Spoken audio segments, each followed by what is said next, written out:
rock everybody.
Good morning, everyone, and welcome to the final day of CarolinaCon Online 3. Our first talk this morning is Recon 101, Huge Needles, Small Haystacks by Corey Overstreet. After that, we'll have a hashtag badge life, the CarolinaCon Online 3 badge by Matt and Mike. And then finally, at noon, we will close out the conference and announce the CTF winners. So, without further ado, I will turn it over to Corey. Hey, good morning, everyone. Let me see if I can get this set up here.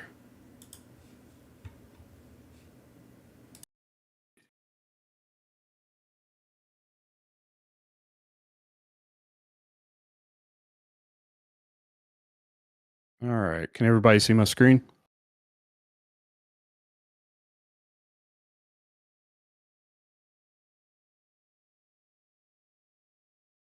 All right. All right, cool. Yeah, so like they said, my name's Corey Overstreet. I'm a senior security consultant here at Red Siege. Name of the talk today, like I said, Recon 101, Huge Needles, Small Haystack. So this is going to be a talk covering a lot of the reconnaissance steps that we do when we're doing an external pen test or a red team. So a little bit about me. I've got 12 years in IT. 7 of those years were in security.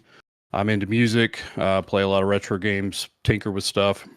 Pretty much all the electronics in my house are broken at some point. So overview on the talk here. We cover 2 kinds of recon. So there's passive recon and there's active recon. With passive recon, we're leaving little to no trace of our activities. This would be used in open source intelligence, such as things you can find on search engines or other services that aggregate all of this information. But all of this definitely falls into the passive recon. We're not sending any traffic to the target. Automated OSINT is usually pretty quiet, but depending on how they interact with DNS servers or discovered domains, it can kind of start moving into the active recon, especially if you're just really hammering their DNS servers trying to brute force subdomain names.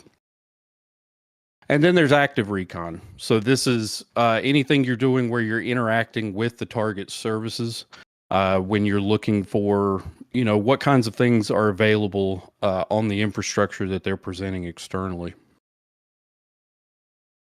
So we'll start off with OSINT on infrastructure. This would be looking for any services that they use, such as services that they host themselves, third-party services that are involved with them. And we look at a history of the hosts or DNS records that they may have had in the past. So usually the first place we start, we're going to start on Wikipedia. We're going to be looking at mergers and acquisitions. We're going to be looking for legacy infrastructure that may not be supported, may also be something that they've just kind of forgot is still out there. And these are also things that they may have inherited during one of the mergers and acquisitions. And then we'll be looking for domain names. A lot of times these domain names will give away, they'll give away what kind of services they're offering. They may also kind of hint at any kind of services that we should be focusing on during the active phase of testing. So after we go through Wikipedia, usually we'll get some kind of domain name from there. We go to DNS Dumpster. This service is amazing. They not only do they show all of the different DNS records that an organization may have, but they also offer services paid that we'll talk about a little bit later, where you can do a little more active testing against the host and proxy it away from your IP address. So the things we're looking for on here, we're looking at the mail exchange records. A lot of times these will give away spam or malware filters. So when we get to the phishing phase, we'll know kind of what we're up against, what kind of hoops we're going to have to jump through to get a phishing email to land in their inbox. We're also looking for the ASNs. These are the net blocks. These would be, if a company owns an entire range of IP addresses, now we've kind of narrowed down a lot of the places where we need to look when we're looking for external services that they may have. And then, of course, we look at the A records. This shows the IP addresses and subdomains. And again, this can also kind of give us an idea of what kind of ISP they're on, where we can rule out ISP equipment that's in their net block versus things that they are hosting themselves, and things that we should be able to go after that are in scope. Hey, Covers, I'm so sorry to interrupt you. Would you be able to reshare your slides, probably with a lower FPS so that it doesn't flash in Discord? Sure. Let me. Oh, sorry. 1 second.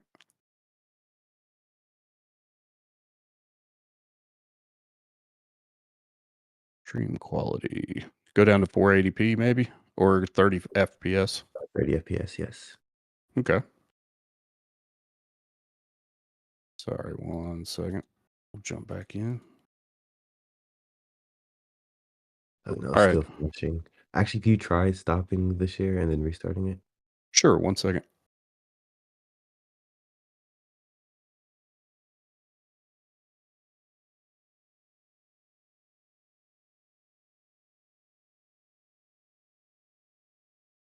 All right, we'll go 30 frames. Do you want me to drop down to 480p Um, or just leave it how? at 720? Yeah, you can leave that 720. Okay.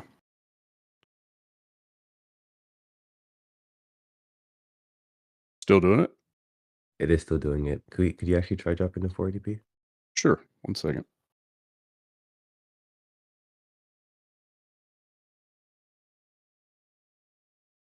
Give me that option now.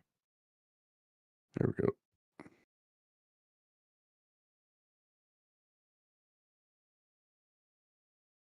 Is that better? Unfortunately, it's still doing it.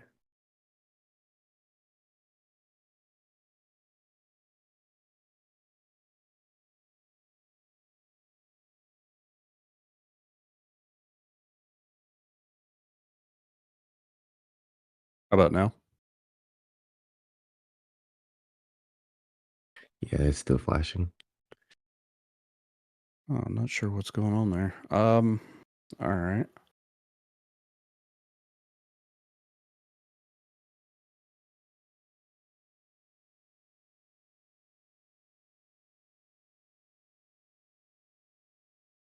All right, let me stop it real quick.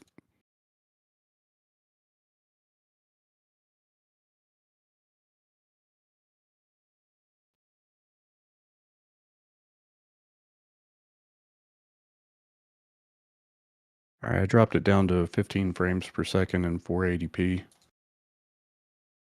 Are you still seeing the flashing? Yeah, it's still flashing. Um, If you send me your slides and just tell me when to progress, I'd be willing to share. okay. 1 second.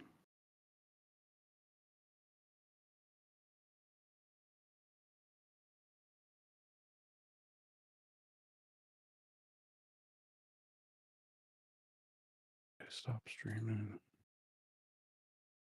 All right.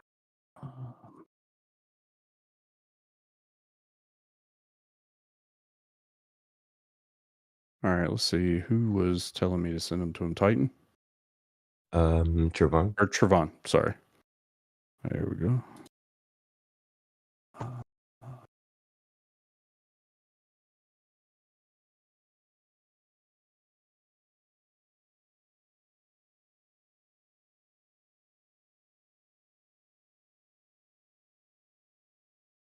All right, I just sent you a DM with the slides.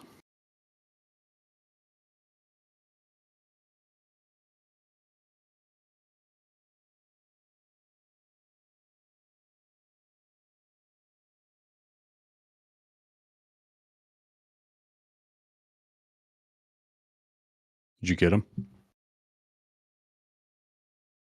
Yes, sorry, I got him. Okay. Let me pull up the live stream. Sorry, I'm getting over pneumonia, so I'm trying not to cough in you guys' ears.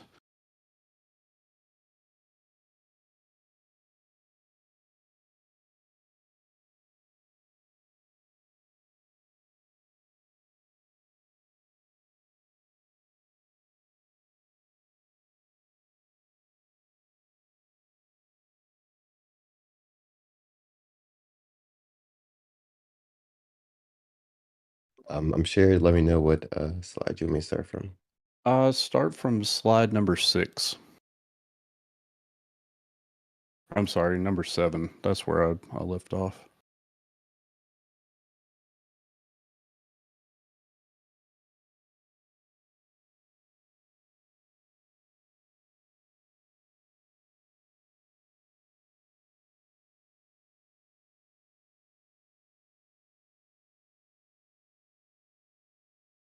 Sorry, we're good to go whenever you're.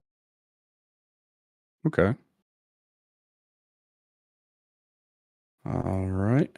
Yeah, so where we left off, after DNS dumpster, we usually go to the Hurricane Electric BGP toolkit. This company keeps kind of a record of, you can search by ASN, you can search by IP address, you can search by domain name. And once you search through this, everything is linked together. So there will be clickable links on each of the resources that you find, which will take you kind of further down the rabbit hole. And they also keep a DNS history. So this can reveal previous domain names. We had a red team a couple years ago where we found the company's domain name, started profiling employees' names, built up a huge list, realized they were using Office 365. So we started trying to spray to find valid email addresses, but everything was coming back as invalid. So we started digging through DNS Dumpster and Hurricane Electric BGP and found a domain name in the DNS history that had previously been on one of their main IP addresses. So we started kind of digging in and making sure that this company, was owned by the target. And when we went back and changed the email domain to the domain that we found on the BGP toolkit, pretty much everything we had found, all of the valid employee names started coming back as valid email addresses. So that was hugely helpful when we were doing recon. All right, next slide.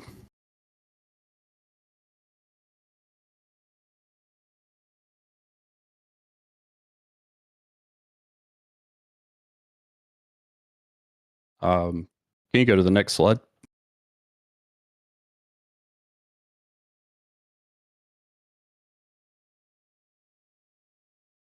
I progressed this one. Oh, okay. Sorry, the stream's a little behind. All right. So next, of course, we go to Shodan. Shodan is a huge search engine for devices on the internet. You can get anything from open ports. Usually these port scans are up to date. Not only does it reveal valid services that they're hosting, but Shodan also records the service headers that are returned. So you can kind of get a good idea a lot of times of the software version that's in use, or any kind of error messages that indicate that they're doing like IP allow listing. And it also stores the SSL certificate information. So a lot of times these SSL certificates can help during the phishing campaign. So let's say that they're using outdated SSL certificates or something that's invalid, like a self-signed certificate. We can stand up a service that's also using a self-signed certificate, and the users will be so used to accepting those SSL certificate errors that they might just blow right past the SSL warning and not realize that they're interacting with our services that we stood up. And another good feature is IP address geolocation. So you can use this to determine if the devices that you're finding in the net blocks are owned by the company, they're owned by an ISP or a third party. Also, you can start to figure out which of their DNS records are pointing to services that have like moved into the cloud. Because you kind of start getting into scope creep whenever you're looking at these things. During a red team, that may not be as big of a deal, but if you are on a pretty strict penetration test, then that can be hugely helpful. All right, next slide.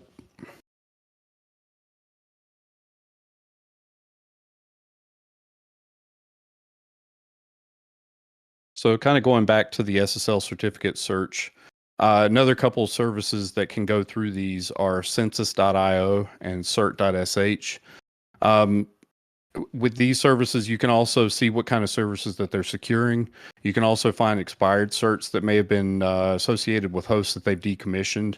Again, giving away more information about what kind of services that they originally had, what things that they've migrated to. And again, with the expired certs, you can use this in social engineering attacks. Like I said before, once the user becomes kind of desensitized to clicking through these certificate errors, they may not think twice about clicking through the warnings on your site and treating the malicious site as valid. Also, on these certificates, a lot of times if they're securing multiple services on their infrastructure, but it's not a wild card, you can glean a lot of subdomain names from these certificates. All right, next slide, please.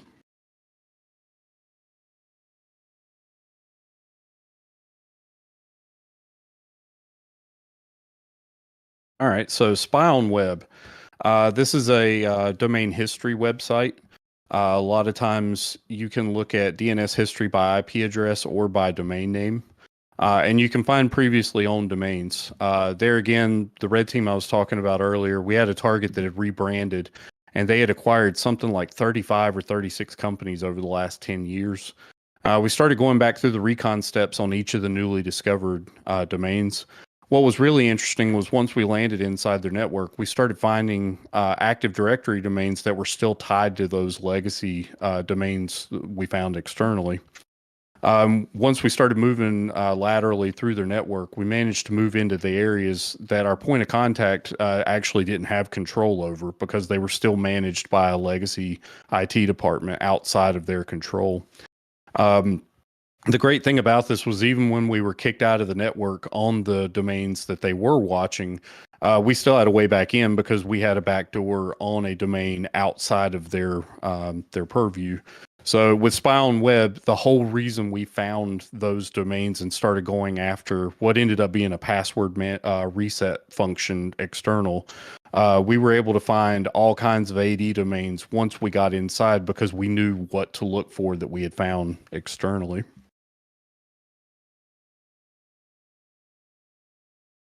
Okay, next slide, please.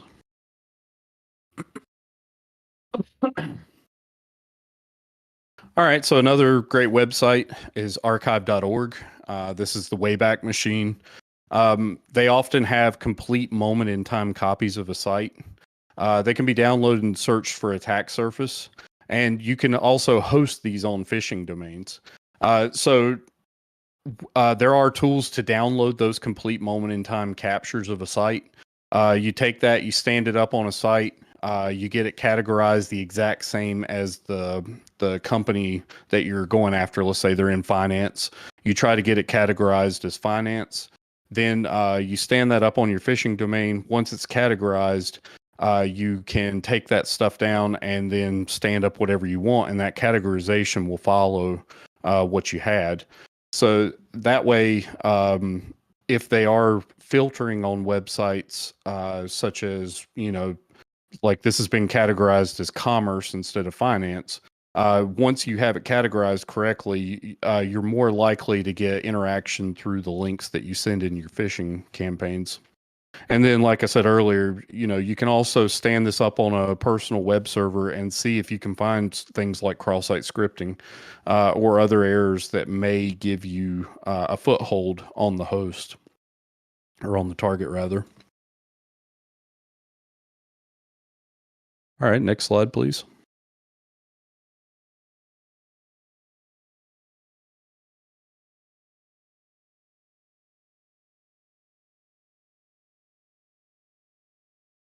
All right, and then another thing we look for are job listings. We go to Google, Glassdoor, Indeed, Monster, ZipRecruit, any website that hosts job postings for this company, or may have historical job postings that they've put up.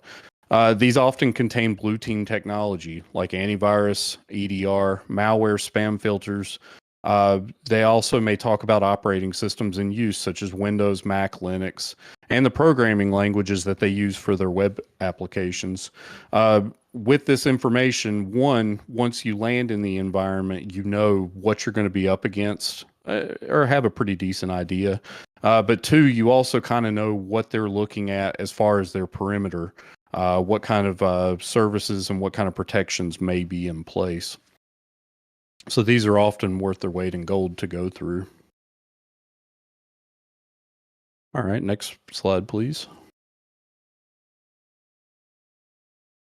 So the next, once we've kind of exhausted all of the infrastructure, OSINT and recon that we can do, we start looking at employees. We're looking for employee names, email addresses, anything that would aid us in social engineering efforts, such as phone numbers, contact information, help desk phone numbers, those kinds of things. And again, we start at Wikipedia. The first thing we're looking for are usually the C-levels, the board members, etc. Usually these guys are out of scope. So, the last thing you want to be doing is sending phishing emails or pretext calls to the CEO. We're also looking for recent awards and recognition. Companies love to talk about their the things that they've done for the community, but we can also use these for phishing pretexts. Very commonly, when they raise money for charity, if we are trying to come up with a pretext to target the employees, we'll reference that whatever announcement that they had and say, "Hey, we're throwing a banquet for you guys. Just you got to click here to RSVP for the banquet." Things like that. And then we also look for the company history. So are these guys, have they been around for 100 years? Have they been around for 3? Were they acquired? Have they acquired a lot of companies? Because a lot of times too, once you start finding what kind of services they're using with that company history, you can pose as their IT team saying, "Hey, we're trying to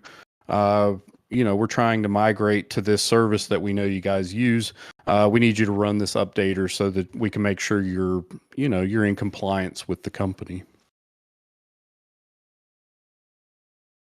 All right, next slide. All right, so with Hunter.io, this company constantly searches for contact information within a target organization.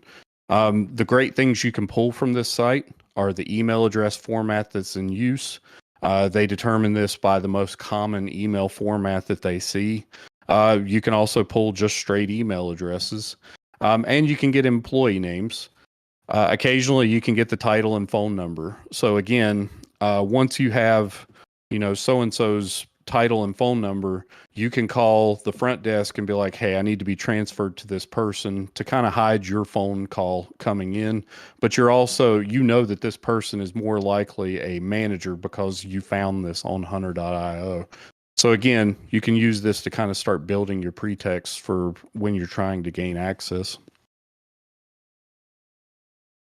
Next place, of course, is LinkedIn. Huge wealth of information.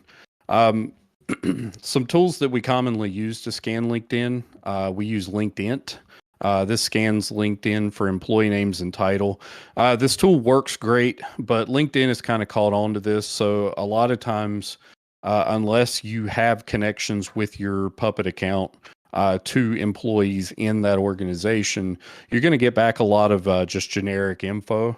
But there are still a lot of LinkedIn accounts that their information is public, and you can still start pulling headshots. You can pull email addresses. You can pull their name, their title, those kinds of things.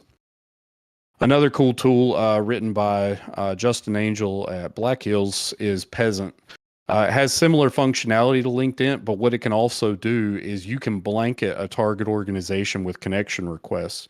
And then after your Puppet account starts connecting with all these people at the target organization, you can rerun things like LinkedIn or Peasant, and you'll get a lot more results and a lot more valid account information.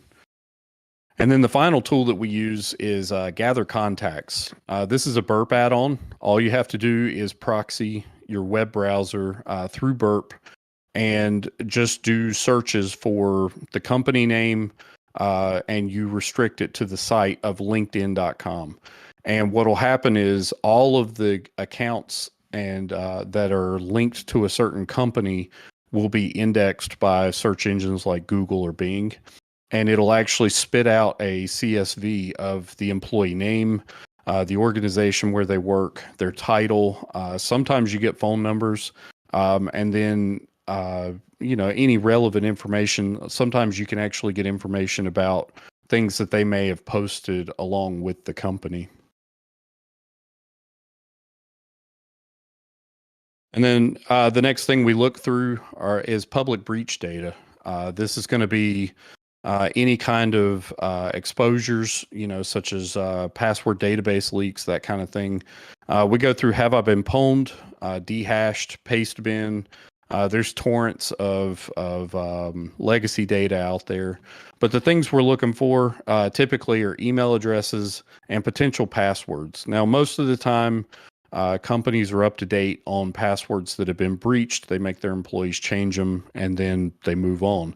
However, if you start seeing password patterns, a lot of times that kind of gives you a leg up on what you need to be spraying against their external services. Even though, that LinkedIn dump from 2014, of course, those people are not using those same passwords most of the time. You can still glean a lot of information from the stuff that's contained in those public breaches. Okay, so then, once we've kind of exhausted all of the manual open source intelligence gathering, we move on to automated OSINT. Again, this can find a lot of things that you may have missed with other tools, but they definitely still have their place in the recon methodology.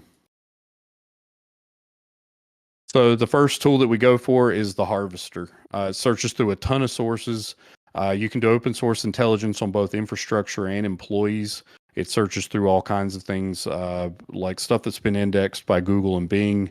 And it also looks at LinkedIn, looks for subdomains. Very few API keys are needed. You can go with no API keys if you like, but your results become a lot more in depth once you start getting API keys for the services. Excuse me. But it's pretty much set and forget. You just point it at a domain, let it do its thing, and take the results. But now, one thing I will say is very often this will get blocked by Google because they're watching for bots scanning through their search engine. So I would highly, highly recommend you scan through something like a DigitalOcean droplet or a Linode instance, just so that your home IP address doesn't get blocked during these scans. Another tool is Amass. It's highly configurable. Takes a ton of API keys for a ton of different services, but this is mainly looking for infrastructure results. It can do subdomain brute forcing. It can also look through, excuse me, and it can also look through, you give it an ASN or a net block, and it will go through and tell you everything that's related to your target. So you can keep it completely passive where it never sends any packets to the target, or you can just let it do a mix of both so that it's so that it's also going after or interacting directly with the target through, say, their DNS services. And then the final tool that we use for automated OSINT is ReconNG. It's a modular OSINT framework, very similar to Metasploit in the way the command line works. But the cool thing about it is it's set up with a marketplace. So anytime you create an OSINT module for ReconNG, you can just put it out into the marketplace and now everyone can use it.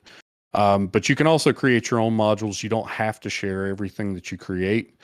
And it can also generate formatted reports. So a lot of times, these tools give you back just this long laundry list of results. But when you try to hand that to a client, they're like, I don't know what to do with all this. So you can actually create formatted reports that look like something you would hand out during a debrief call to kind of get the non-technical people up to speed on what you were finding. And then it also is very scriptable. And what's great about the scripting engine is, let's say we tell it to go to DNS dumpster first, it pulls down all these IP addresses. Those results actually feed into the next step for the script that you write. So it'll feed into going to the next service that you tell it to go to and the next. And by the end of it, you've got just a huge wealth of information that's usually on point because because of the modular nature. You can tell it, I only want to search these services and only pull results from these places. But again, with the automated stuff, you got to be careful that you do start creeping into the active recon. So if you have a blue team who's really on their toes, they can start catching on to, okay, we've either got a pen test going on or we've got something serious coming. So it's good to make sure you kind of test these things offline to make sure you're not giving away too much information by the scans. And then the final phase of recon is the active recon. Once we build a huge profile of the target, we can start ramping up to light interactions with the target. We're not trying to tip them off that we're interacting with them. We're normally just trying to look like either a bot on the internet or just an everyday user who's interacting with their services.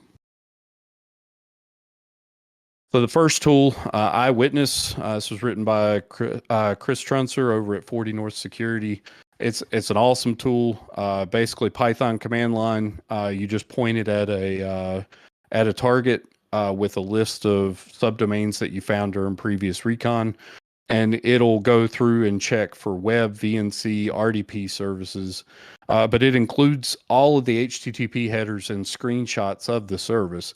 So kind of at a glance, as you're going through the report, once it spits it out, you can kind of tell, okay, great, I just saw Tomcat on the internet. This is definitely somewhere where I need to be looking first.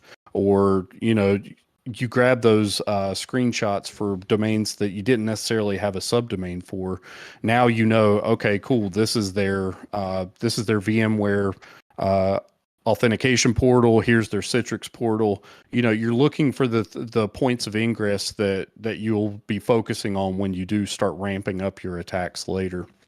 But another great feature of Eyewitness is you can take a Nessus output file or an Nmap XML file and feed it straight to it, and it'll do the rest. It'll parse out everything it needs, automatically figure out what services it needs and what ports to scan on.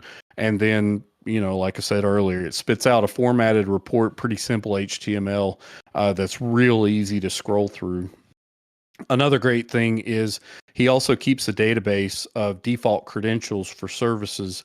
Once all the results have been parsed, it will go through and it'll say like, okay, we found Tomcat.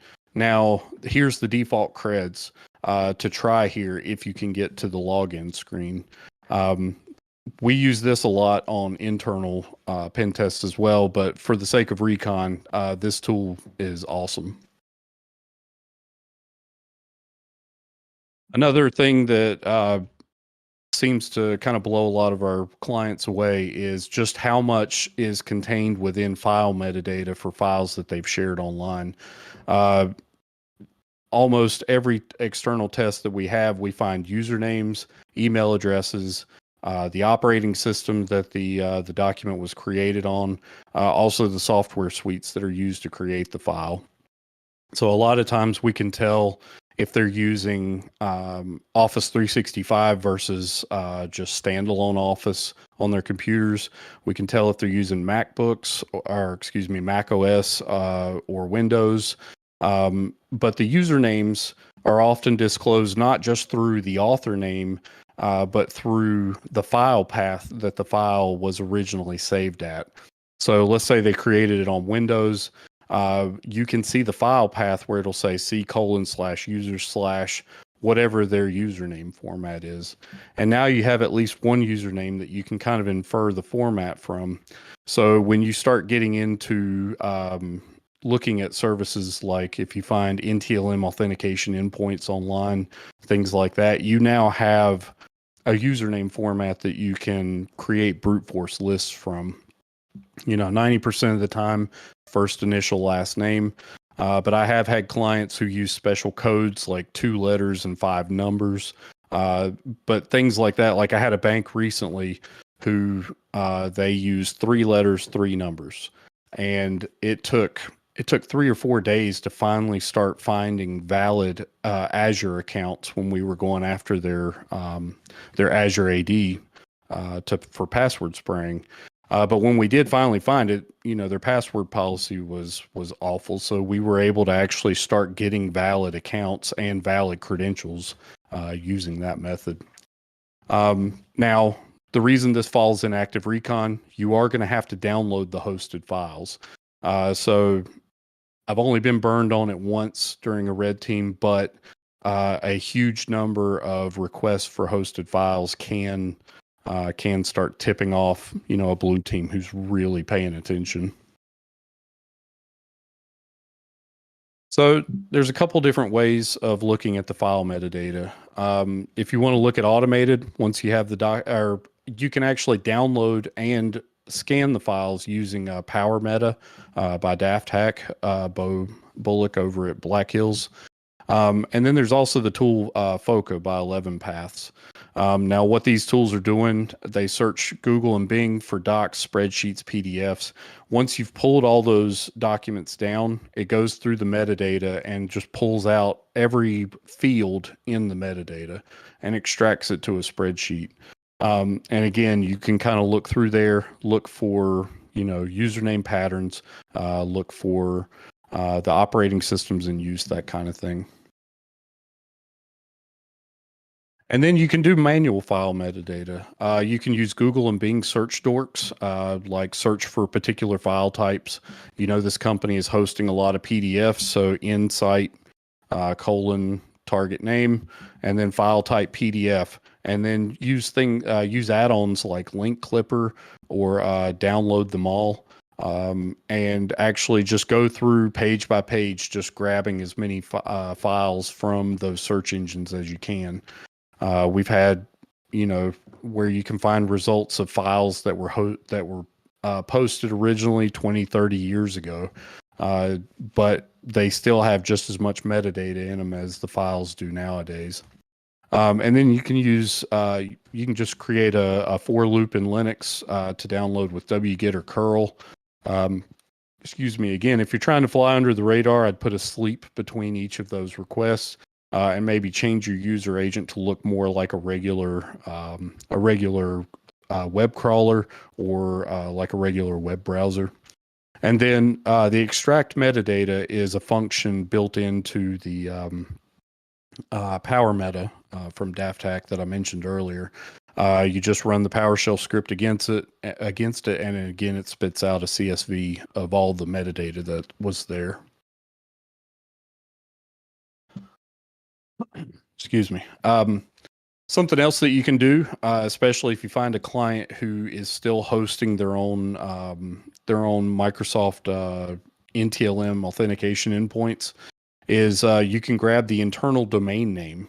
So If they're hosting an on-prem Active Directory Federation site, uh, they use domain/username for authentication, and most of the ADFS sites that I've come across, if you just put invalid credentials in there, they have JavaScript that will pop up and say, "Hey, you're supposed to use this domain name / this username."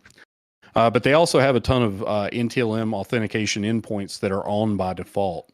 So if you send an NTLM authentication request to this endpoint, within the response from the server, it'll actually have the internal host name, the internal domain name, and any kind of other information, such as like what kind of username. Sometimes it'll tell you what kind of username it's expecting.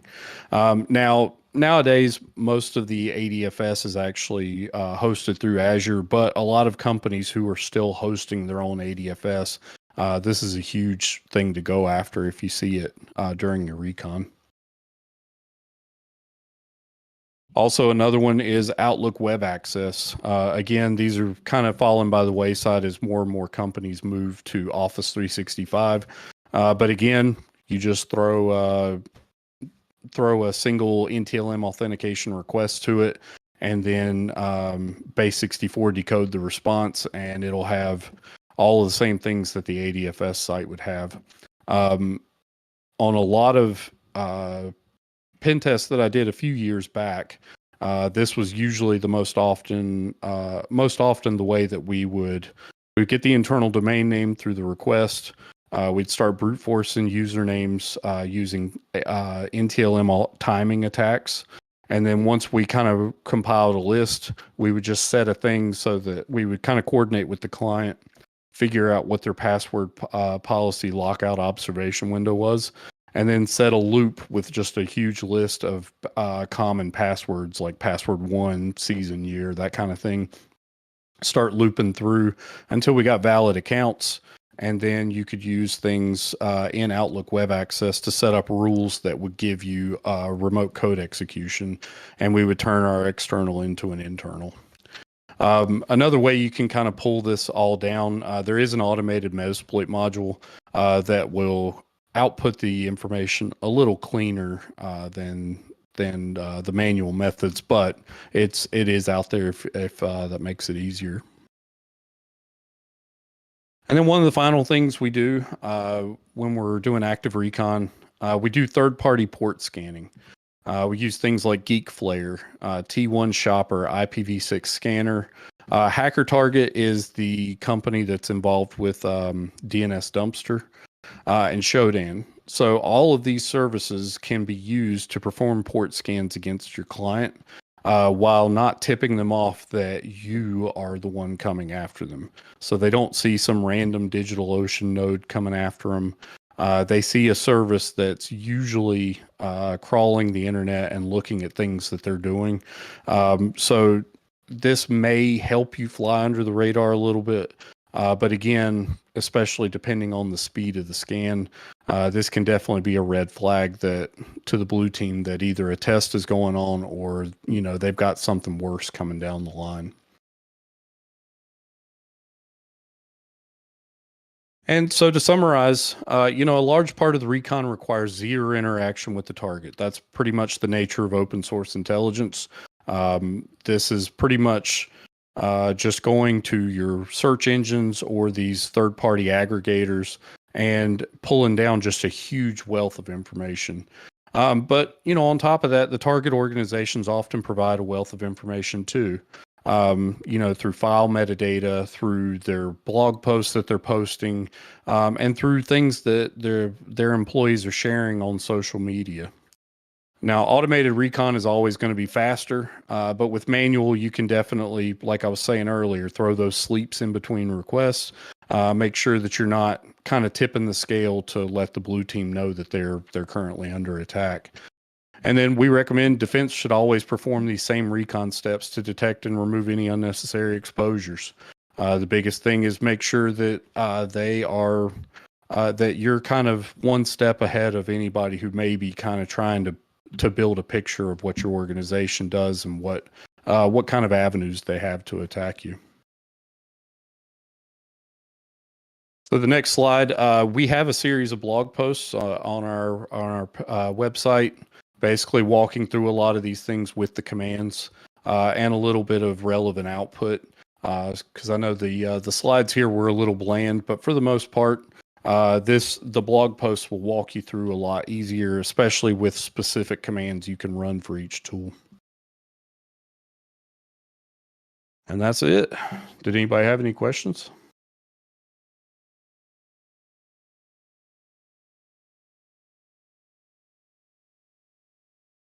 See, looks like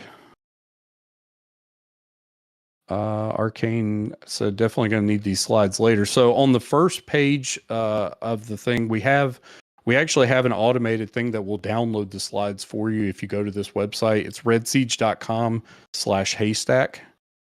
Let me throw a link to that in here. That should take you straight to straight to the slides, which I'm pretty sure they're in PDF format. But if you have any trouble with getting a hold of the tool or have any questions about it, definitely reach out. Gen 3 asks, how do you organize all the things you find during recon? So typically, I'm using, especially when we're working on a team, we make a folder ahead of time so that we've got all right, this is everything we got on infrastructure. So we put out CSVs, text files, that kind of thing. And then once we've kind of compiled everything, we usually create a spreadsheet that says, all right, here's all the IP addresses, ASNs, hosts, that kind of thing. And we make the spreadsheet with also all the email addresses and employee names, and we send that to the client. And we say, hey, is there anything on here we definitely shouldn't be touching, or is any of this information inaccurate? Because we want to make sure we're not just completely hammering something that's out of scope. And then let's see. Hey, thank you. I don't see any other questions. Somebody had mentioned Dehashed. Yeah, so what Dehashed does is they've made a huge searchable database for all of these password leaks that they get their hands on. Now, by owning this information, it's definitely a gray area in security, but we do, like to think we are authorized to be in possession of this information because we're going after a client, and we are authorized to be using this information. So that's kind of where we stand on, using these third-party services, but we're also here to emulate attackers. So we are, we use anything that we have at our disposal within reason. But the great thing about Dehash too, they have an API. So you can actually send a request with your API key to Dehashed, and it'll spit back a JSON file with all of the results that they had in their database. And if you pipe it to a tool like JQ, it'll actually format it so it's very easy to grep after that. Yeah, agreed, Killabees. We are here to emulate adversaries, so we try to use anything that's at our disposal, again, within reason. Any other questions? Excuse me.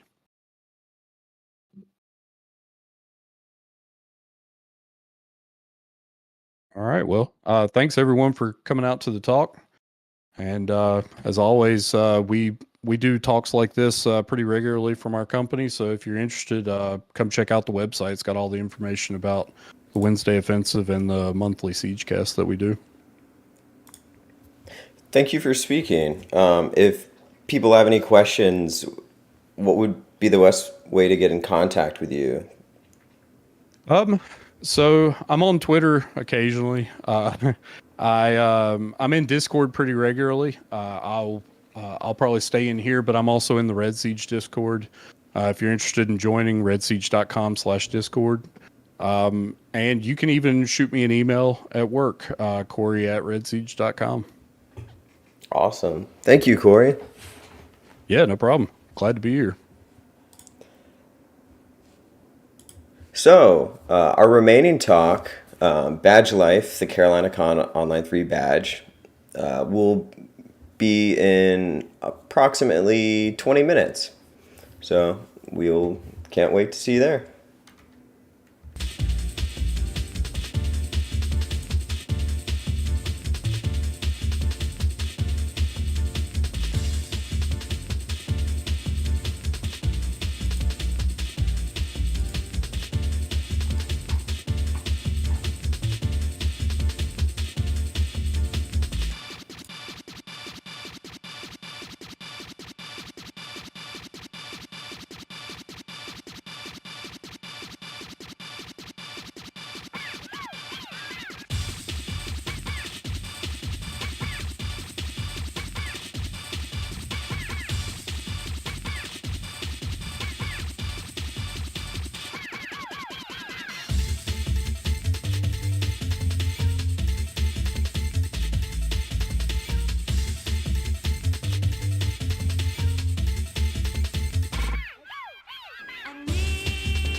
24/7, sis.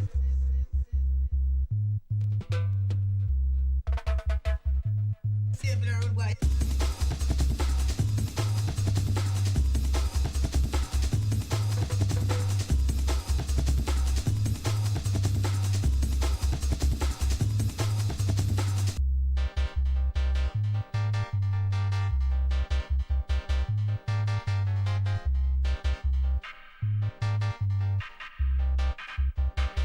Man have to die for man live.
Saving the road, boy.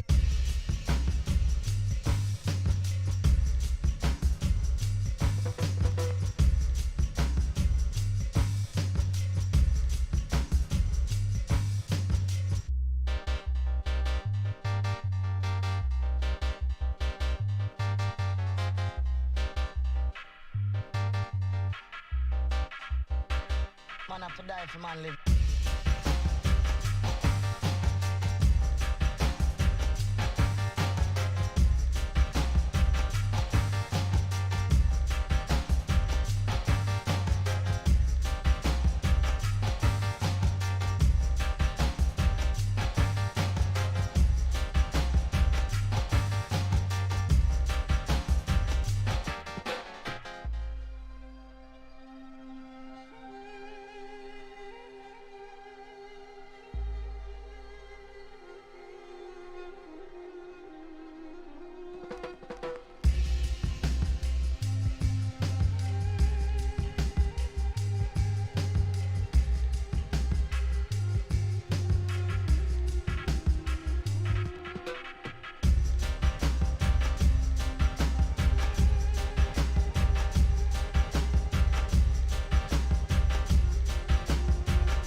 Saving the road, boy. Saving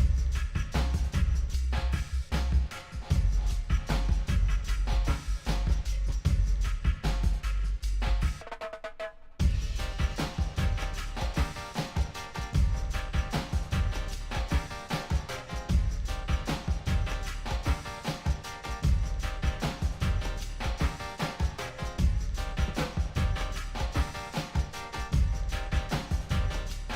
Saving the road, boy.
Oh, yeah, talk about Rasta.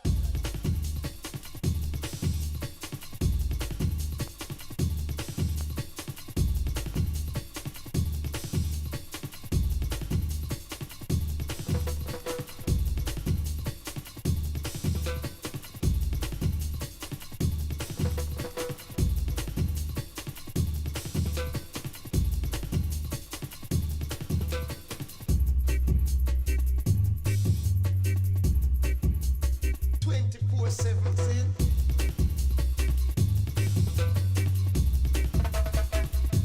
See blurred white.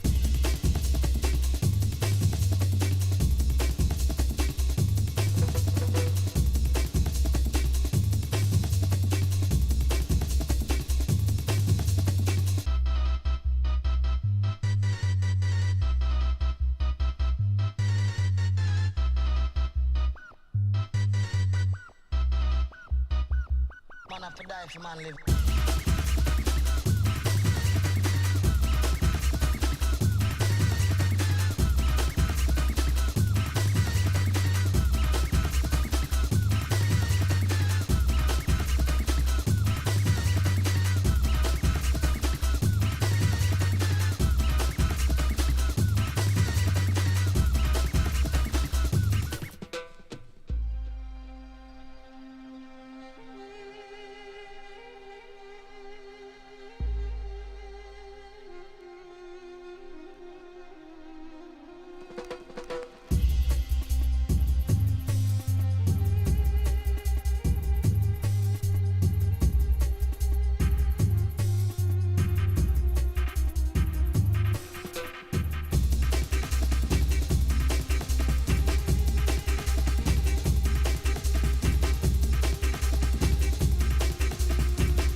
Hello, everyone, and welcome to the final talk of today.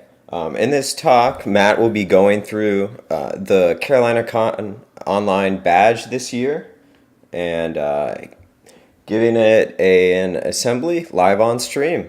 After this, the CTF will close at noon and we'll announce the winners. So without further ado, I will turn it over.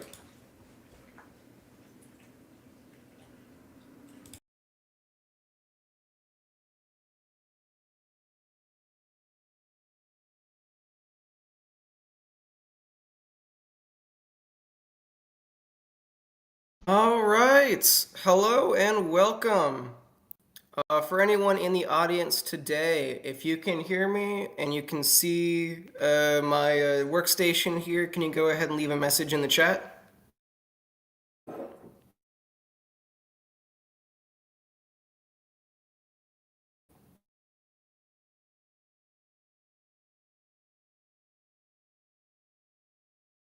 Awesome. Thank you so much, Arcane.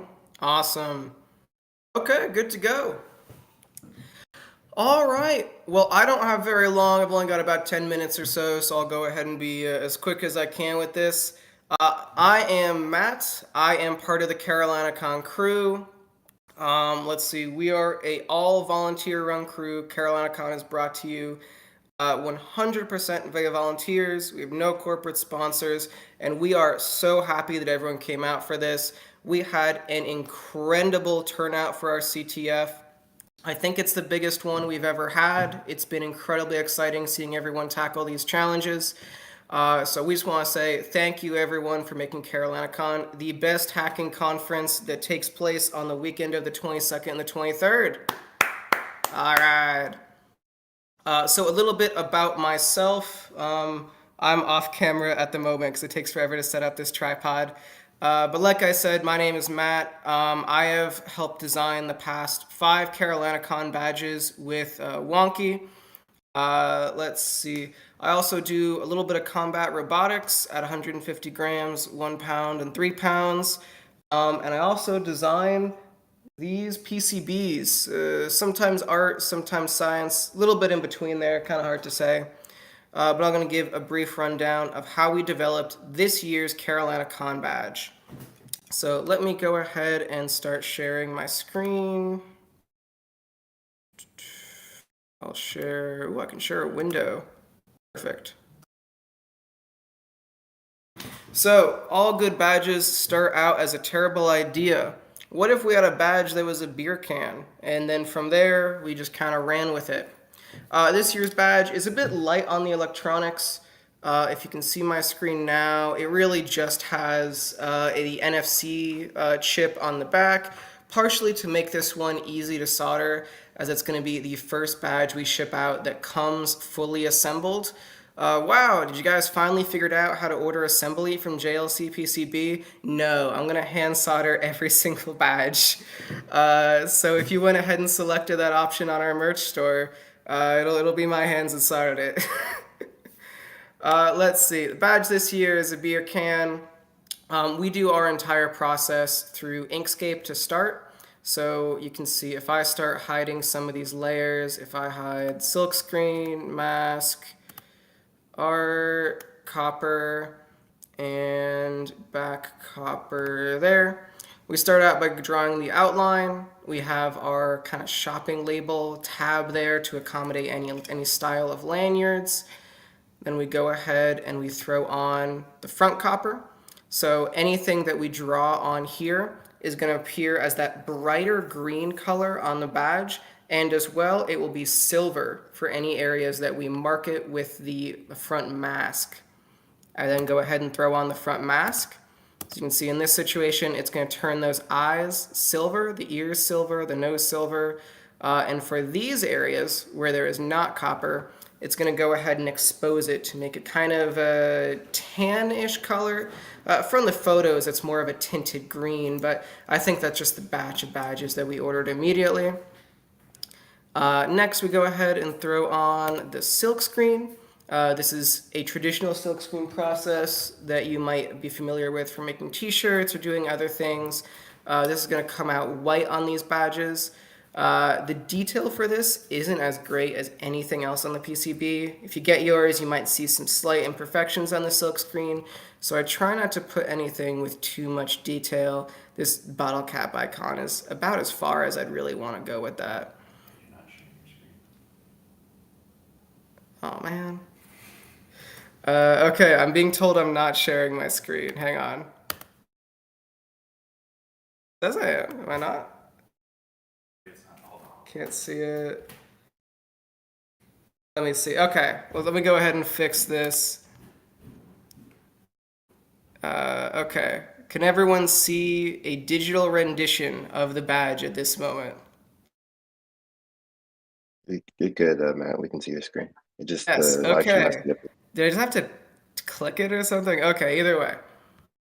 Okay, all right, thank you very much. I'm gonna keep my phone out so I can look at these messages to make sure I'm getting this right. There are two screen shares. One is Inkscape, the other is a workbench. Watch Inkscape. Yes. Yes, watch Inkscape at the moment. All right. Flip back and forth on Discord. Okay, cool. All right, I'm only gonna have Inkscape just for a moment as I go ahead and show off the remaining features. Really quickly, I will run through all of that. Start out by drawing an outline here. Make sure we have the tab right here to accommodate all style of lanyards. Then we go ahead with the front copper. This is going to make a brighter green color on the badge, and as well it will be silver for any area we also add a front mask. We then go ahead and add the front mask here. In this case, it's going to make those eyes, nose, and ears silver, and for the hat and the other areas, it's going to go ahead and expose it to be a tannish color. We then go ahead and add the front silk screen, the traditional process that you might be familiar with for t-shirts. Accuracy isn't this great, so we try and keep it as simple as we can for the front silk screen. It sometimes misaligns a little bit, but that is the full process for how we develop this. We do the whole thing in Inkscape to start with the base for the art. And that's everything that you can see right here. I have this other layer that's just for fun to kind of show what it's supposed to look like when it's done. And then I use the plugin SVG to Sengen, which takes this entire Inkscape file and then export it to something KiCad or KiCad, whichever way you pronounce it, I don't care. It exports it into that, and then we go ahead and start adding the traces for all of our electrical components. I don't have that set up on my laptop, so you just kind of have to imagine what it would be like to get that working, and I'll show off some of those features when I assemble a badge for you to the right on my workbench. But yeah, Wonky went ahead and set up a super cool pipeline this year where like it does like builds and it tags it. It's really cool. It's super interesting. So like as soon as we push our changes from KiCad to GitHub, automatically like does a build and produces the files that we can send to JLC PCB. It's super interesting. There's definitely a lot of improvements that have been made to our process over the past 4 years or so. So now, with the last 5 minutes or so, I'm going to go ahead and assemble a badge. Arcane, can you confirm that I'm back? You can see the video. You can see that that's all set up good. Flip the feedback on YouTube. Okay. Wes, go flip the feedback. Okay, perfect. Good. Okay. All right.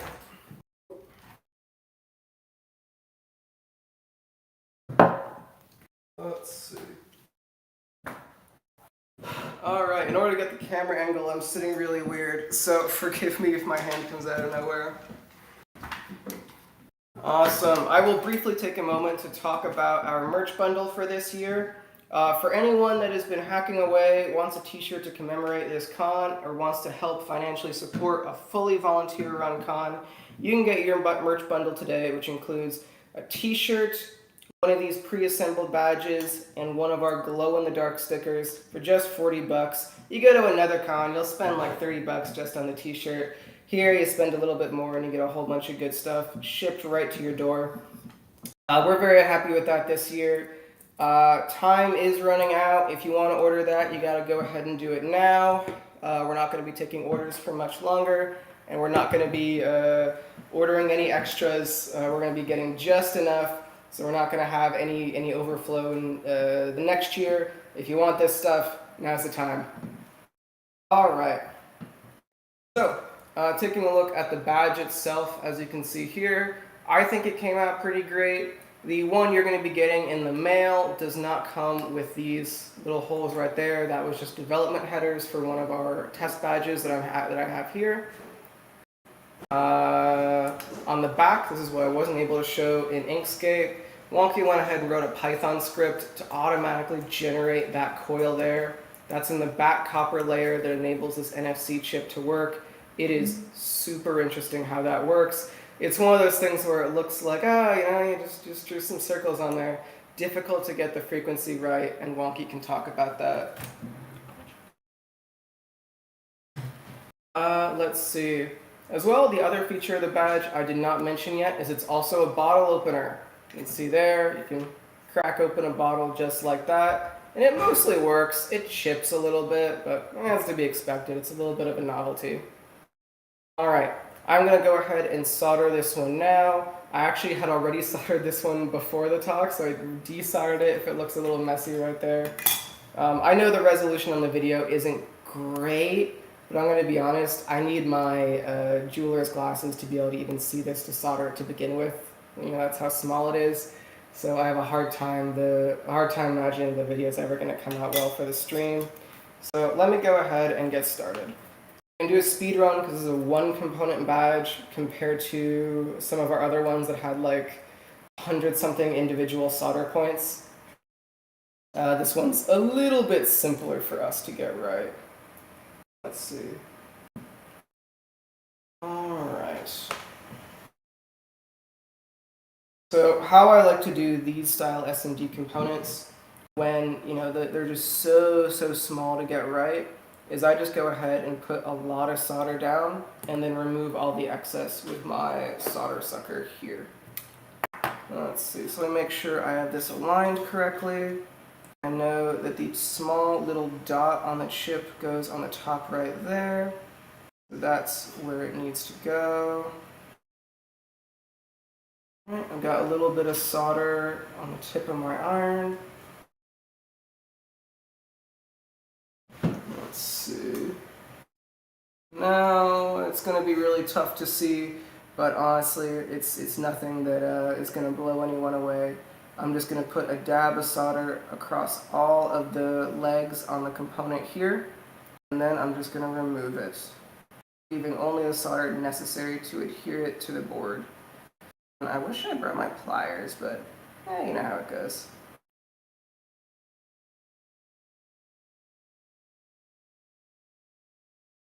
Let's see. There we go.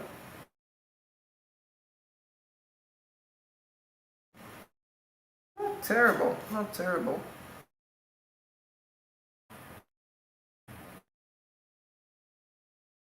Let's see. There we go.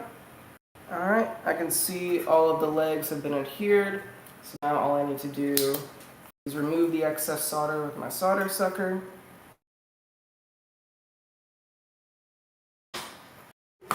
Completely desolder it. It happens. Give that another go.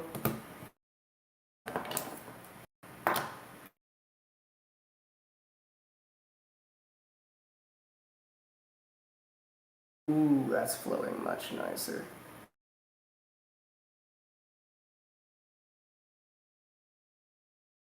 Oh, that's perfect. Lined up well. And now I'm going to kind of line up the legs for the other side. I'm going to solder that side.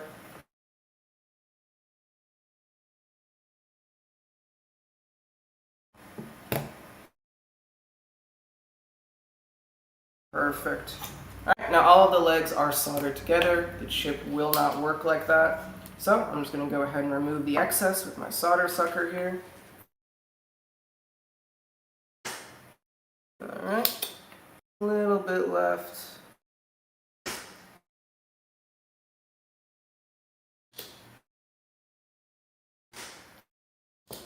And we're going to get the other side. And there we go. Let's see. Just like that, the NFC is ready to go, and this badge is ready to be programmed. Alright, I see I am running out of time, so I'm going to go ahead and close it here. Like I said, this is the last opportunity everyone will have to go ahead and order that merch bundle, so go ahead and do it now if you would like your own shirt, sticker, and badge. Thank you all so much for making this the best CarolinaCon it ever has been, and I'm going to pass it back to Gen 3.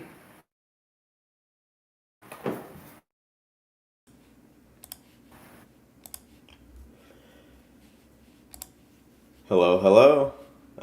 We will be announcing the CTF winners in just a moment. So we'll be right back.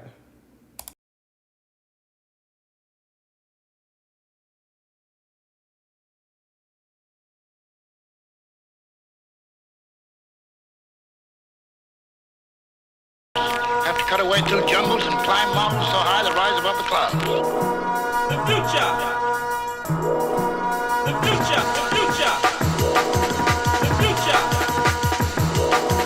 The future! The future! The future! The future! The future!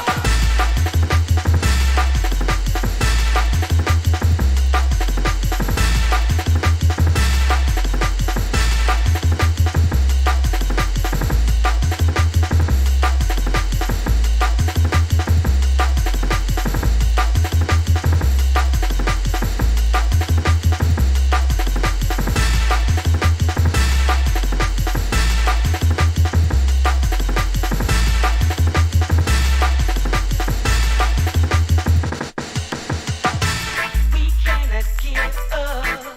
We all gotta live up. We cannot give up. We all gotta live up.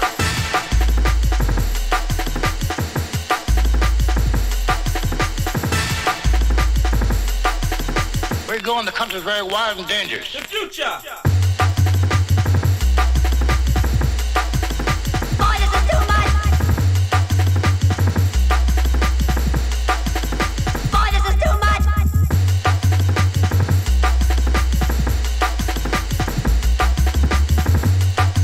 The future! The future!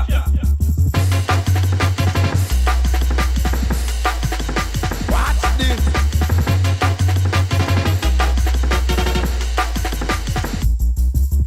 I bring you the future! What's this?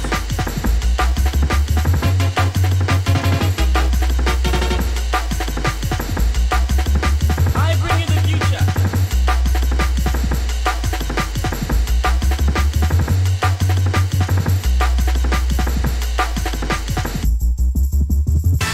We cannot give up. We all gotta live up. We cannot give up. We all gotta live up. We cannot give up. We all gotta live up. We cannot give up. We all gotta live up.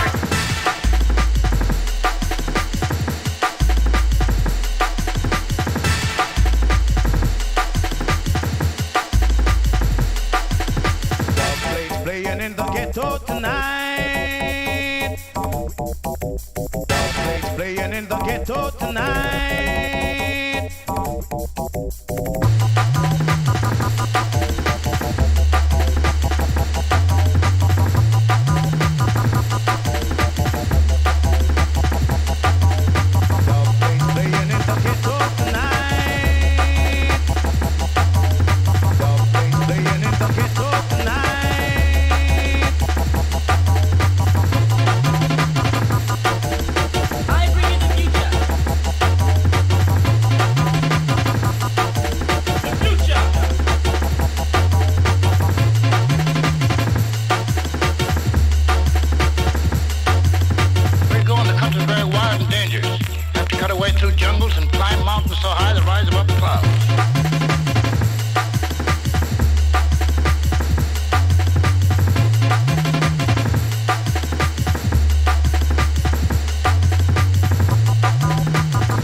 future.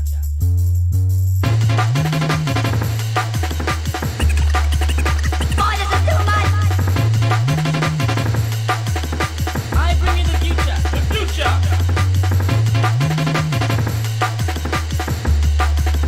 Watch this. Watch this. Watch this.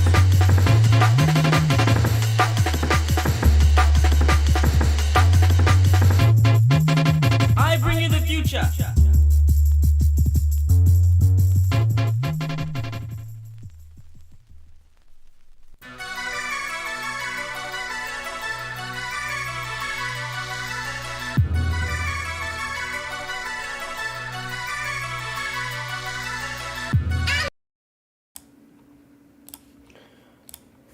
So everything's tallied up now. A little statistics to kind of warm up.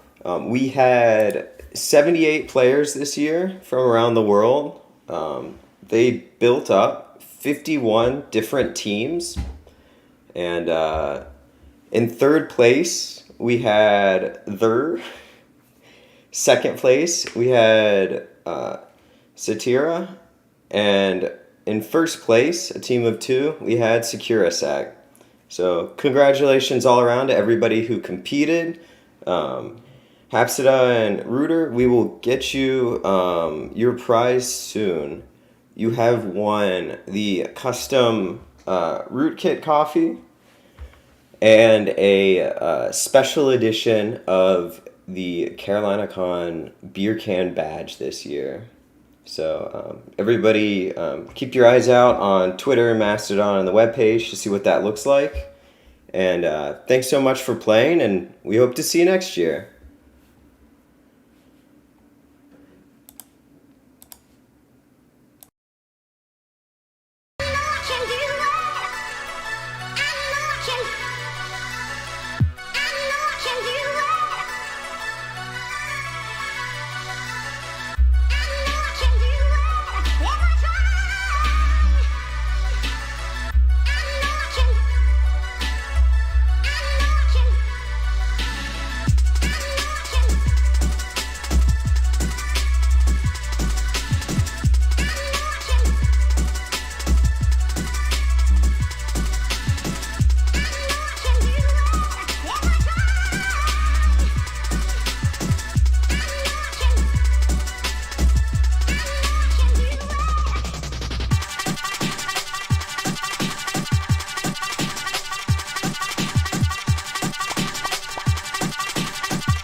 Rock everybody.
rock everybody.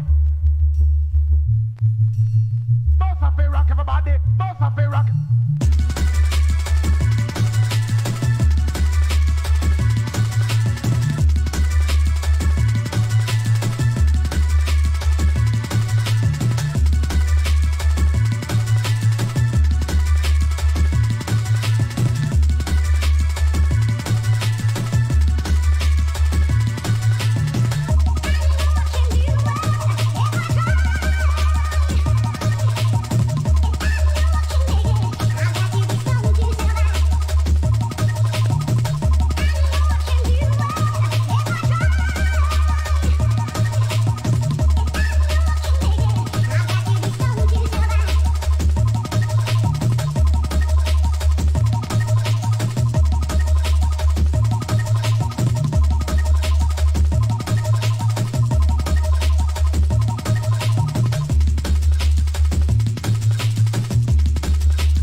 The future. The future. The future.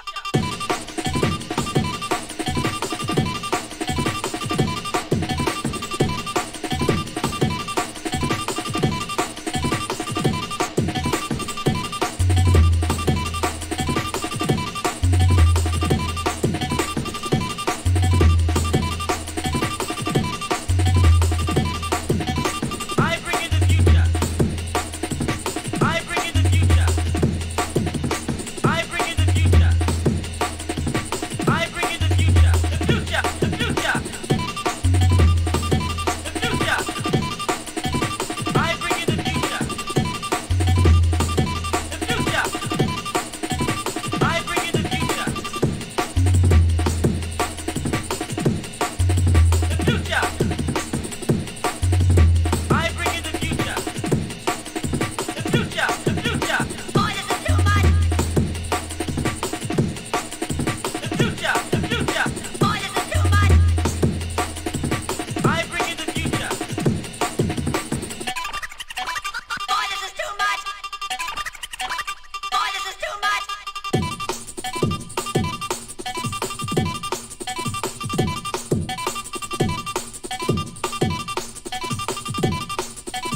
I bring in the future. I bring in the future. The future. The future. I bring in the future.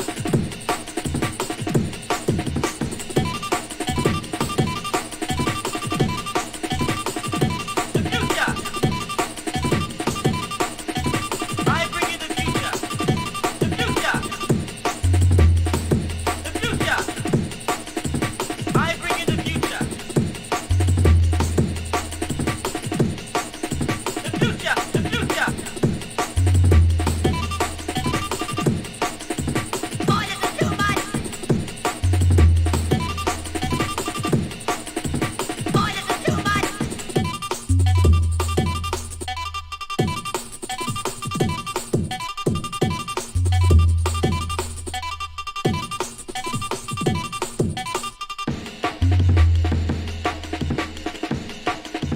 Boy, this is too much.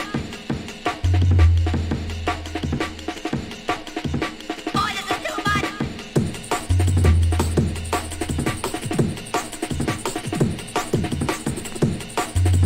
Boy, this is too much.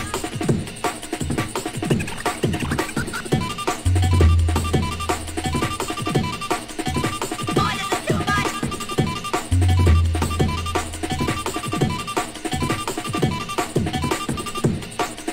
The future.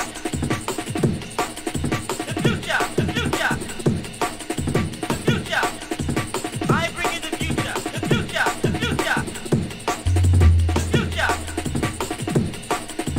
I bring in the future. The future. The future. I bring in the future.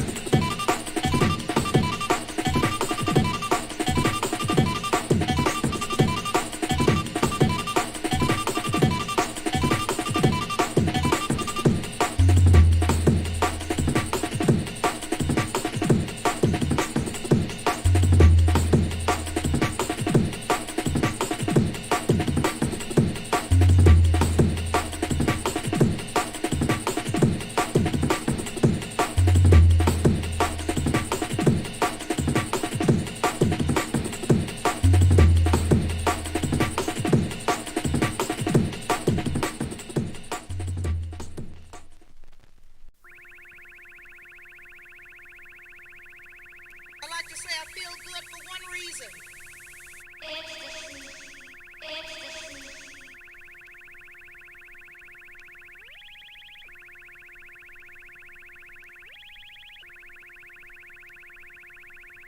I like to say I feel good for one reason.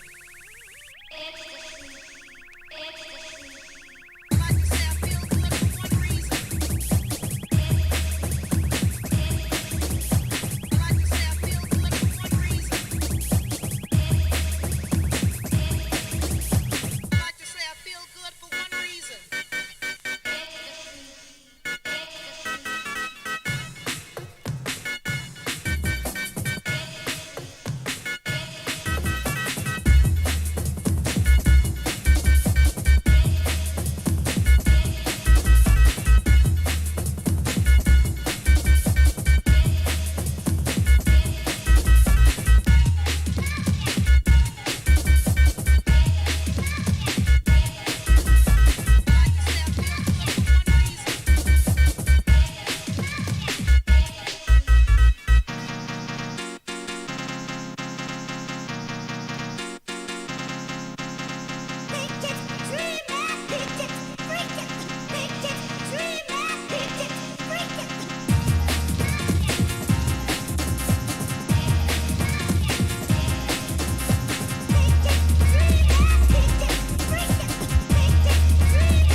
This is not the voice of an actor. This is not the voice of an actor. 10 B&H and a packet of Rizla.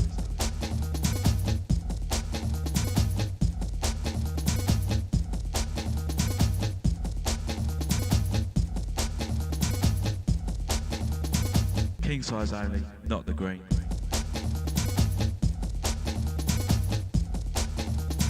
You know, it's easy to say that now.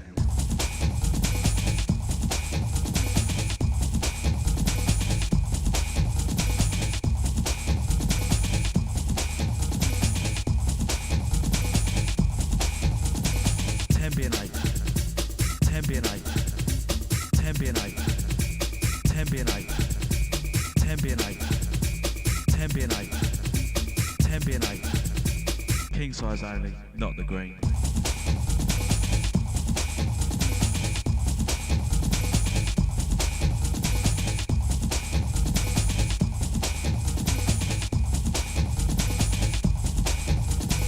This is not the voice of an actor. This is not the voice of an actor. This is not the voice of an actor. You know, it's easy to say that now.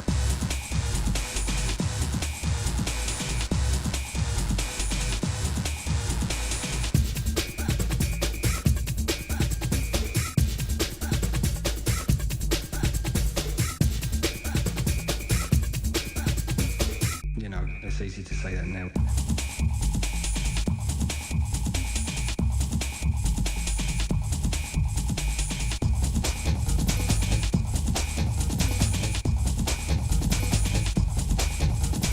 King size only, not the green. King size only, not the green. King size only, not the green. You know, it's easy to say that now. King size only, not the green. King size only, not the green. King size only, not the green. You know, it's easy to say that now.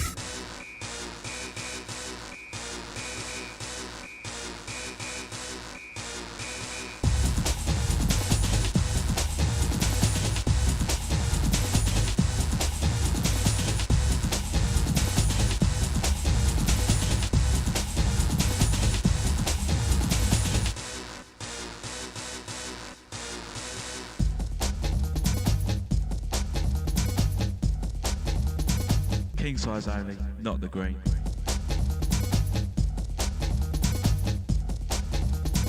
You know, it's easy to say that now.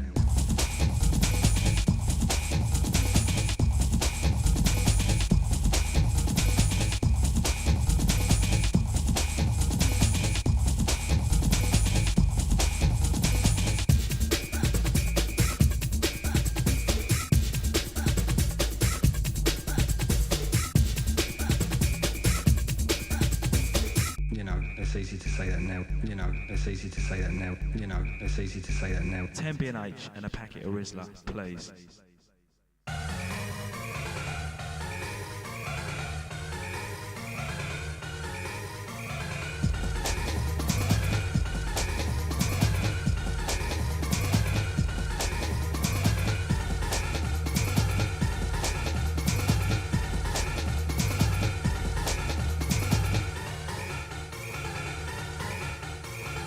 B&H, king size only, 10 B&H, king size only, 10 B&H, king size only, 10 B&H, king size only, 10 B&H, king size only, 10 B&H, king size only, 10 B&H, king size only, 10 B&H, king size only.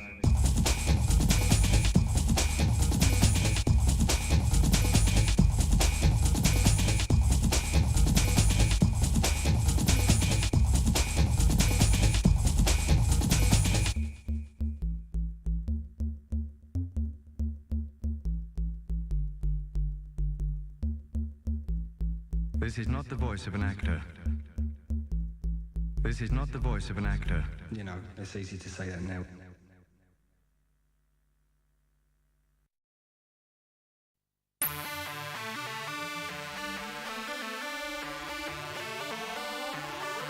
Let the rhythm get it, and we gonna ride a boogie. Let the rhythm get it, and we gonna ride a boogie. Let the rhythm get it, and we gonna ride a boogie. Let the rhythm get it, and we gonna ride a boogie. Let the rhythm get it, and we gonna ride a boogie. Let the rhythm get it, and we gonna ride a boogie.